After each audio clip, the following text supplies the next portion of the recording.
Olá, bom, hoje a gente vai mergulhar fundo, mas muito fundo mesmo, num dos debates teológicos mais quentes e, olha, mais fascinantes do nosso tempo. O assunto é a justificação. E o epicentro de toda essa discussão é uma passagem bem específica da Bíblia que tem sido o campo de batalha dessa conversa. Romanos capítulo 5, dos versículos 12 a 21. Por séculos esse texto foi, digamos, a pedra fundamental da visão reformada da salvação. Só que nas últimas décadas, essa leitura clássica foi desafiada de uma forma muito inteligente e profunda por um movimento chamado Nova Perspectiva sobre Paulo.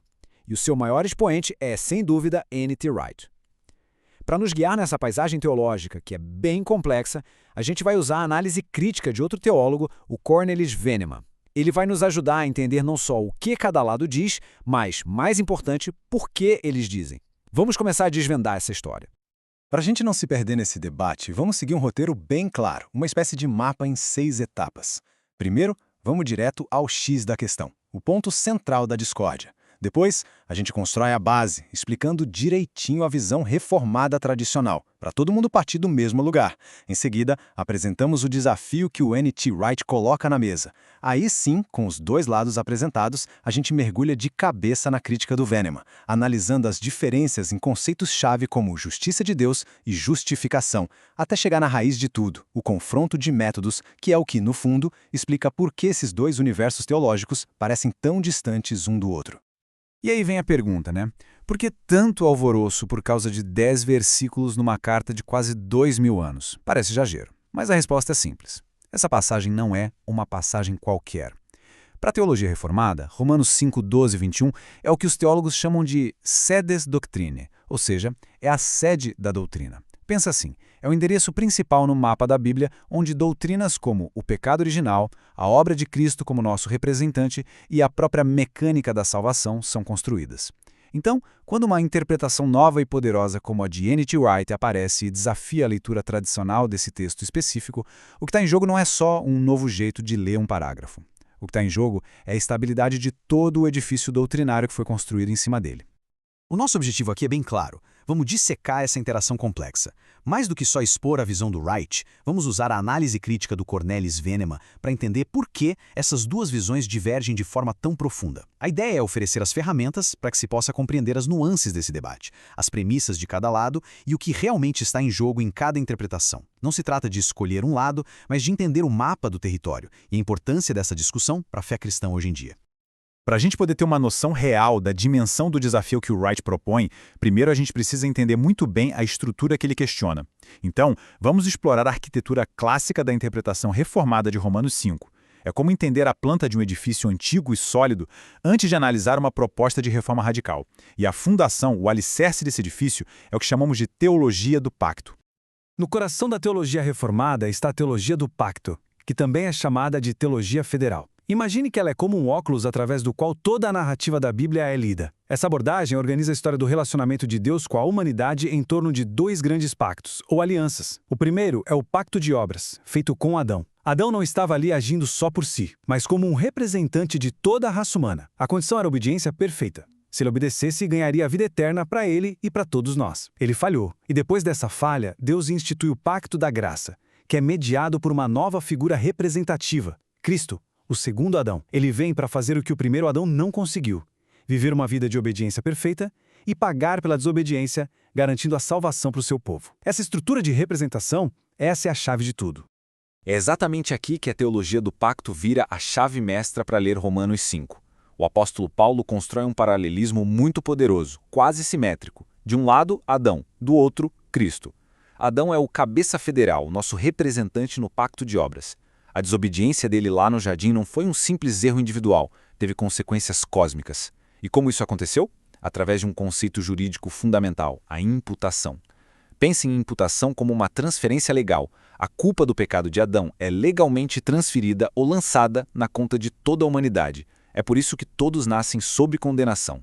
Do outro lado do espelho, a gente tem Cristo, o segundo Adão, nosso representante no pacto da graça. Sua vida de obediência perfeita e seu sacrifício também têm consequências universais para o seu povo. E o mecanismo é exatamente o mesmo: imputação. A justiça perfeita de Cristo é creditada na nossa conta. Somos declarados justos não por algo que fizemos, mas porque a justiça dele nos foi legalmente atribuída. Essa citação do Venema resume a lógica com perfeição. É uma lógica de representação e de substituição. O destino de todos é determinado pela ação do seu representante legal. Se estamos em Adão, a gente herda o resultado da falha dele, condenação e morte. Se estamos em Cristo pela fé, recebemos o resultado do sucesso dele, justiça e vida.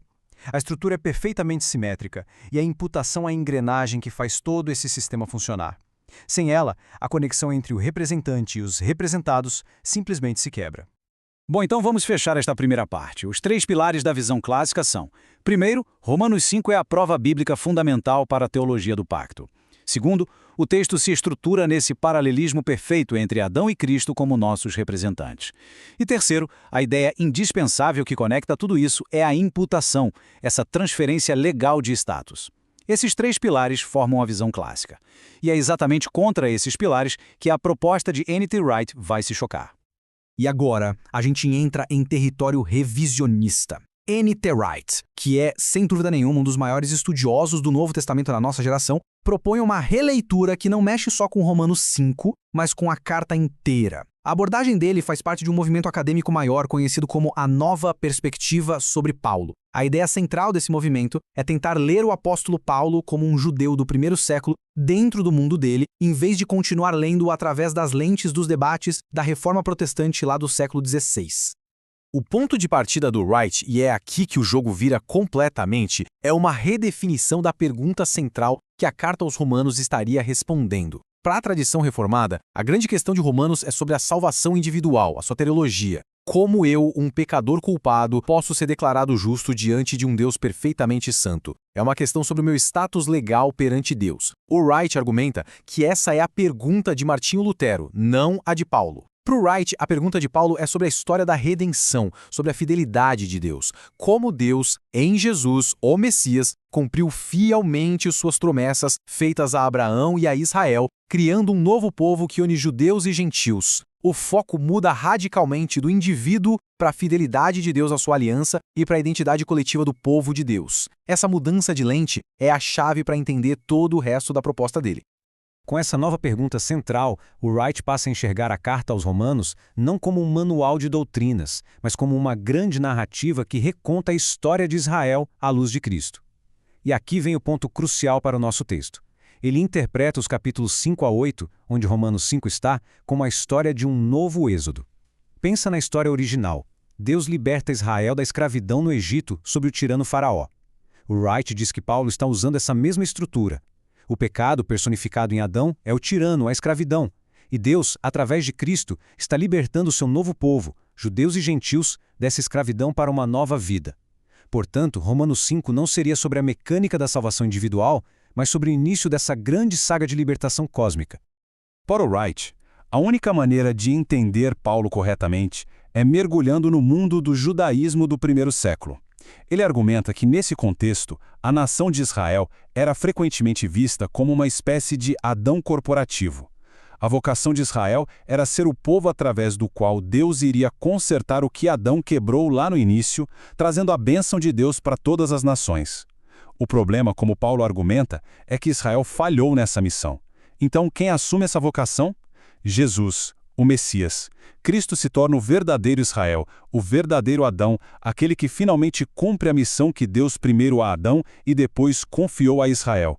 Portanto, o paralelo em Romanos 5 não é simplesmente entre 2 indivíduos, Adão e Cristo, mas entre Adão e Cristo como verdadeiro Israel, o representante que finalmente acerta o alvo. Então, para a gente fechar o resumo da proposta do Wright, ele muda o tema de Romanos da salvação do indivíduo para a fidelidade de Deus à sua aliança. Ele lê a carta não como um sistema de doutrinas, mas como uma grande história, a do novo êxodo. E, crucialmente, ele entende que Cristo, no paralelo com Adão, não age apenas como uma pessoa, mas como o cumprimento da vocação de Israel, revertendo o fracasso do primeiro Adão. Com essa antítese bem estabelecida, estamos prontos para entrar na análise crítica do Venema. Agora que a gente entendeu as duas visões, vamos começar a análise crítica do Venema. E o ponto de partida é uma pergunta que redefine todo o debate. O que Paulo realmente quer dizer com a expressão a justiça de Deus?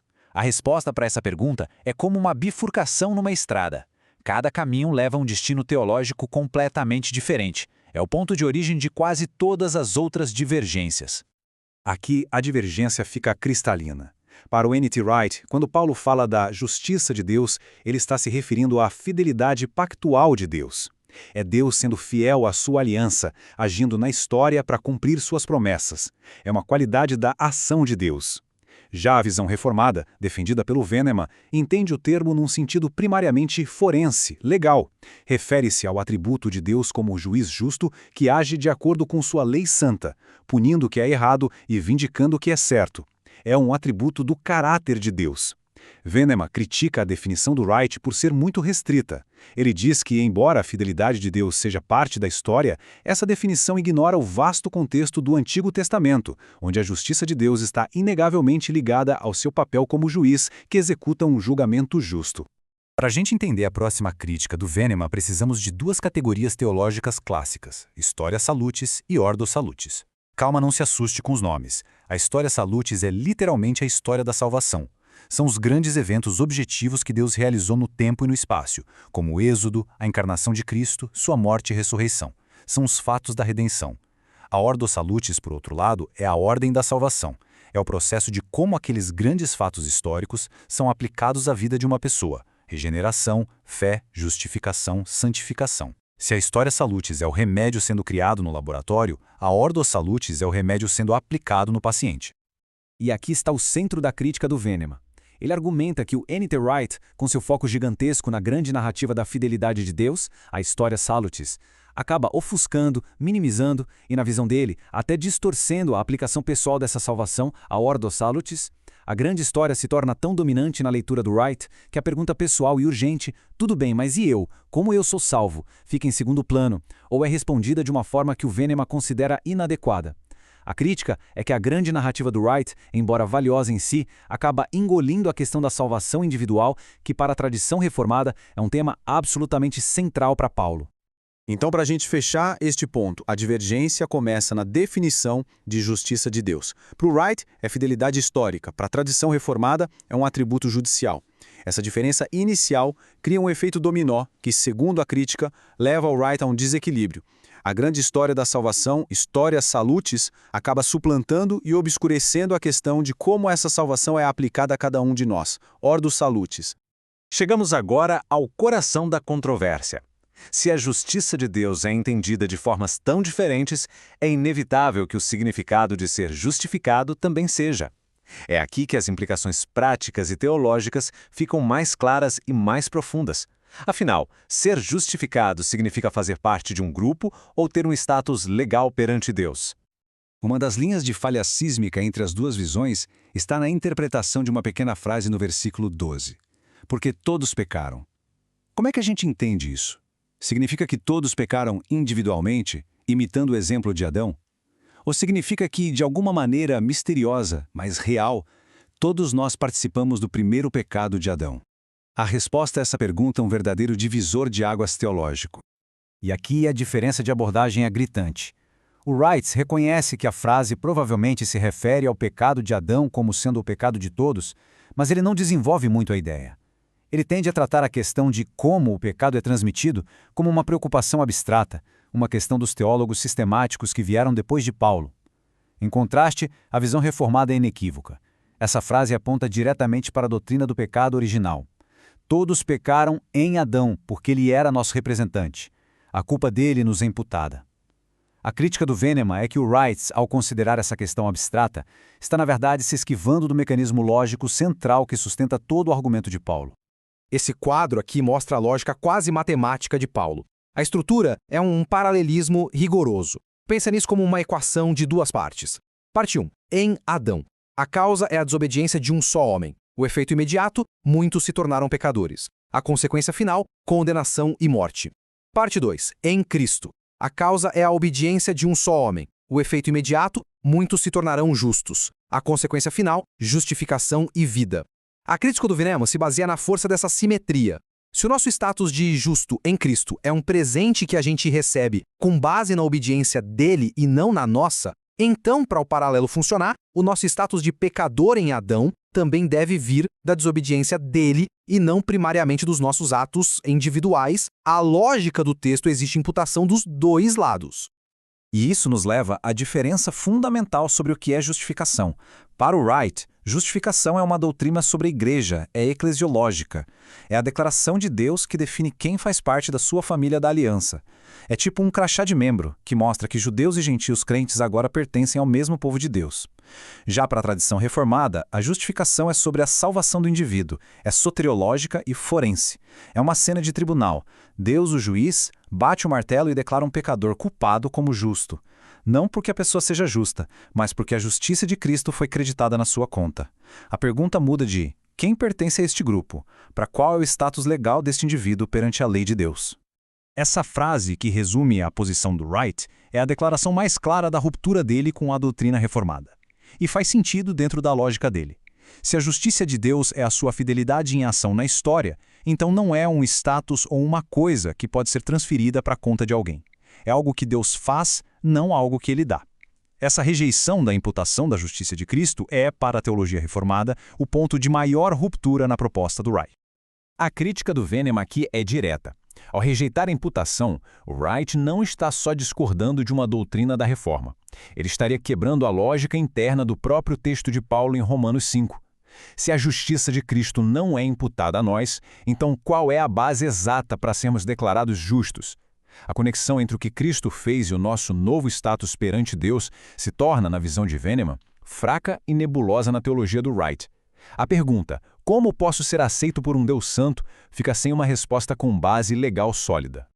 Resumindo esta seção central, a interpretação daquela pequena frase, porque todos pecaram, revela as fundações de cada sistema. A partir daí, a gente vê a justificação ser movida pelo Wright do campo da salvação individual para o da identidade da igreja. E o mais importante, a crítica do Venema afirma que a estrutura de espelho que Paulo constrói entre Adão e Cristo perde sua força e coerência lógica se a gente remover a engrenagem da imputação. Finalmente, chegamos à raiz de todas essas diferenças. Como é possível que dois leitores tão inteligentes do mesmo texto cheguem a conclusões tão opostas?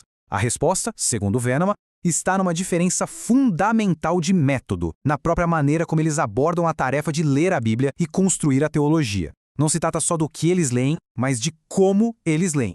O método do Wright é bem particular. Ele parte do realismo crítico, que basicamente diz: nós podemos conhecer a verdade, mas sempre a vemos através das lentes do nosso próprio tempo e cultura. A partir daí, ele argumenta que as grandes verdades são contadas através de histórias, não de listas de doutrinas. Para ele, a Bíblia é uma grande história. Portanto, a tarefa do teólogo não é sair caçando versículos para provar doutrinas, mas sim mergulhar nessa história, entendê-la como um leitor do primeiro século entenderia e resistir ao máximo à tentação de impor as perguntas e categorias que surgiram séculos depois, como as da Reforma. Esse quadro compara bem as duas abordagens. A do Wright é da teologia bíblica com um forte viés histórico. A pergunta-chave é: o que Paulo quis dizer para aquelas pessoas naquele tempo? É um trabalho quase arqueológico. Já a abordagem reformada é a da teologia sistemática. Ela também começa na exegese, mas o objetivo final é diferente. É construir um sistema coerente, conectando o que a Bíblia inteira ensina sobre um tema. A pergunta se torna mais ampla. O que a Escritura como um todo ensina sobre a doutrina da justificação para todas as épocas? O Wright diria que a segunda abordagem corre o risco de colocar palavras na boca de Paulo que ele nunca disse. A tradição reformada diria que a primeira abordagem corre o risco de deixar o texto preso no passado, sem relevância doutrinária para nós hoje. A crítica final do Venema é que o método do Wright, em seu esforço para ser estritamente histórico, se torna biblicista. E biblicista aqui não é um elogio, não. Significa ficar tão preso ao contexto original do texto que se recusa a dar o próximo passo, formular doutrinas coerentes e universais. Para o Venema, o Wright evita responder às grandes perguntas atemporais que o próprio texto de Paulo levanta. Perguntas como: qual a base legal para a aceitação de um pecador diante de Deus? Na visão da crítica, a teologia não pode se dar ao luxo de tratar essas perguntas como abstrações irrelevantes. Elas são o coração da fé. Resumindo este confronto de métodos, a abordagem do Wright, focada na história, busca proteger Paulo de ser mal interpretado por filtros posteriores. A crítica do Venema, por sua vez, argumenta que essa proteção acaba isolando o texto de sua função mais ampla, que é fornecer respostas doutrinárias sólidas para a igreja de todos os tempos. No fim das contas, o debate sobre Romanos 5 é um sintoma de um debate muito mais profundo sobre qual é a verdadeira tarefa da teologia. Bom, chegamos ao final desta jornada, que foi bem densa. Vimos a arquitetura clássica da teologia do pacto, o desafio da nova perspectiva e a crítica sistemática do Venema. Agora, vamos sintetizar os principais pontos de tensão e deixar algumas perguntas no ar para a gente continuar essa reflexão. Resumindo tudo, a tensão se manifesta em 4 áreas cruciais. A primeira é sobre o próprio caráter de Deus. Sua justiça é sobre fidelidade histórica ou sobre um padrão legal? A segunda é sobre a salvação. Justificação é sobre identidade de grupo ou status individual? A terceira é sobre o mecanismo. A imputação é a engrenagem essencial do sistema ou uma peça adicionada depois pela teologia? E, finalmente, tudo se resume ao método. Nosso objetivo é reconstruir uma história antiga ou construir uma doutrina para hoje. É claro que esta análise é uma introdução. Para um estudo realmente profundo, não há substituto para a leitura das fontes primárias. É preciso mergulhar nas obras do N.T. Wright, como seu livro monumental Paulo e a Fidelidade de Deus, para entender o argumento nos próprios termos dele. E, igualmente, ler as obras de seus críticos como o livro do Cornelius Venema que a gente usou de base, Cristo e a Teologia do Pacto. O diálogo direto com os autores é fundamental para uma compreensão honesta e profunda. Para finalizar, ficam aqui 3 perguntas que ecoam deste debate. Será que é possível separar a grande história da salvação da experiência individual sem perder algo essencial do Evangelho? O argumento de Paulo sobre Adão e Cristo realmente se sustenta sem a ideia de imputação?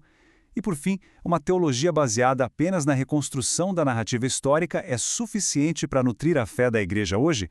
Não existem respostas fáceis, mas são perguntas que nos desafiam a pensar profundamente sobre o coração da fé cristã. Muito obrigado por acompanhar essa análise.